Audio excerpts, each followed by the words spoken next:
Dogs, cats, bugs. Дұрыс қой. Олай емес. Онда қалай оқу керек? Бері қара. Көпше түрдегі S, ES-тің оқылудың 3 жолы бар.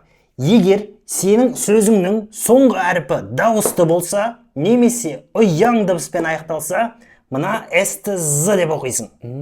Dogs, trees, bags. Жарайсың. Енді қара. Егер сенің сөзің қатаң дауыссызбен аяқталса, мысалы Т, К, Т дыбыстар, мына соңғы әріпті S деп оқисың. Cats, books, hats. Ай, басыңнан айналдым. Және соңғы ереже, егер сенің сөзің ысылдаған дыбыспен аяқталса, мысалы бас, watch, box, онда мына соңғы екі әріпті із деп оқисың. Buses, watches, boxes. Ай, жасың ұзақ болсын, мына құлақты енді кім емдейді?